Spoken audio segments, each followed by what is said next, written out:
విజయనగరం జిల్లా నెల్లిమర్ల నియోజకవర్గం కూటమి అభ్యర్థి లోక మాధవి విజయం తథ్యమని నటుడు హైపర్ ఆది వెల్లడించారు. భోగపురం మండలం మంచెర జనసేన కార్యాలయంలో శనివారం మధ్యాహ్నం విలేకరులతో మాట్లాడారు. జగన్ 2014 ఎన్నికల్లో సింగిల్ గా వచ్చి ఓటమి పాలయ్యారని మళ్లీ అదే జరుగుతుందన్నారు. ప్రధాని మోదీ, మాజీ ముఖ్యమంత్రి చంద్రబాబు, పవన్ కళ్యాణ్ రాష్ట్రంలో సుస్థిర పాలన సాధ్యమన్నారు. కూటమి అభ్యర్థి లోక మాధవి పాల్గొన్నారు. కలిసిన వాళ్ళు గెలిచారు కదా, ఈసారి కూడా అదే జరగబోతుంది. కాబట్టి వాళ్ళు ఇచ్చిన పథకాలు కానీ చాలా మోడీ గారి నుంచి వచ్చిన పథకాలు అవన్నీ ఈసారి మోడీ గారు మన వైపే ఉన్నారు. మోడీ గారు అంటే 10 సంవత్సరాలు పీఎంగా చేసిన ఒక వ్యక్తి, అలాగే 14 సంవత్సరాలు సీఎంగా చేసిన ఒక చంద్రబాబు నాయుడు గారు.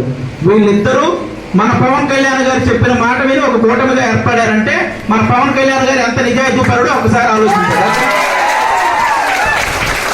కాబట్టి ఆయన పవన్ కళ్యాణ్ గారు ఆశయాలని, సిద్ధాంతాలని నమ్మి ఇప్పుడు లోక మాధవి గారు తలుచుకుంటే ఆవిడకున్న డబ్బుకి, ఆవిడకున్న పరపతికి ఏ పార్టీలో అయినా జాయిన్ అవ్వచ్చు. ఏ పార్టీలో జాయిన్ అయినా ఆవిడ ఎమ్మెల్యే అయిపోవచ్చు. కానీ ఆవిడ నిజాయితీ గల ఒక వ్యక్తి దగ్గర పనిచేద్దామని ఫిక్స్ అయింది. అందుకే పవన్ కళ్యాణ్ గారి దగ్గర జాయిన్ అయింది. మరి ఆవిడ అంత నిజాయితీని కోరుకున్నప్పుడు ఈ నియోజకవర్గాన్ని ఎంతలా అభివృద్ధి చేస్తుందో మీరు కూడా గమనించాలి విషయం. కాబట్టి మీరందరూ గాజు గ్లాస్ గుర్తు మీద ఓటేసి లోకం మాధవి గారిని భారీ మెజారిటీతో గెలిపించాలని మనస్ఫూర్తిగా కోరుకుంటున్నాను. జై జనసేన, జై పవన్ కళ్యాణ్ గారు.